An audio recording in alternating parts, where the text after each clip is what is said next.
شروع اللہ کے نام سے جو بڑا مہربان نہایت رحم والا ہے۔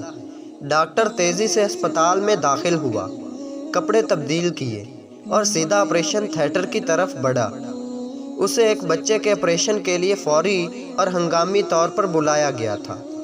ہسپتال میں موجود بچے کا باپ ڈاکٹر کو آتا دیکھ کر چلایا، اتنی دیر لگا دی، تمہیں پتہ نہیں میرا بیٹا کتنی سخت اذیت میں ہے، زندگی اور موت کی کشمکش میں ہے، تم لوگوں میں کوئی احساس ذمہ داری نہیں ہے۔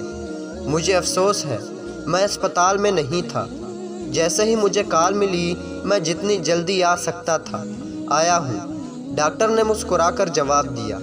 اب میں چاہوں گا کہ آپ سکون سے بیٹھیے تاکہ میں اپنا کام شروع کر سکوں۔ میں اور سکون سے بیٹھوں۔ اگر اس حالت میں تمہارا بیٹا ہوتا تو کیا تم سکون سے بیٹھتے؟ اگر تمہارا اپنا بیٹا ابھی مر رہا ہو تو تم کیا کرو گے؟ باپ غصے سے بولا۔ ڈاکٹر نے پھر مسکرا کر کہا، ہماری مقدس کتاب کہتی ہے کہ ہم مٹی سے بنے ہیں اور ایک دن ہم سب کو مٹی میں مل جانا ہے۔ اللہ بہت بڑا ہے اور غفور الرحیم ہے۔ ڈاکٹر کسی کو زندگی نہیں دیتا، نہ کسی کی عمر بڑھا سکتا ہے۔ اب آپ آرام سے بیٹھیں اور اپنے بیٹے کے لیے دعا کریں۔ ہم آپ کے بیٹے کو بچانے کی پوری کوشش کریں گے۔ بس ان لوگوں کی نصیحتیں سنو، چاہے تمہیں ان کی ضرورت ہو یا نہ ہو۔ بچے کا باپ بڑبڑایا۔ آپریشن میں کئی گھنٹے لگ گئے، لیکن بالآخر جب ڈاکٹر آپریشن تھیٹر سے باہر آیا تو اس کے چہرے پر مسکراہٹ تھی۔ آپ کا بیٹا اب خطرے سے باہر ہے، اگر کوئی سوال ہو تو نرس سے پوچھ لیں، یہ کہہ کر وہ آگے بڑھ گیا۔ کتنا مغرور ہے یہ شخص، کچھ لمحے کے لیے بھی نہیں رکا کہ میں اپنے بچے کی حالت کے بارے میں ہی کچھ پوچھ لیتا۔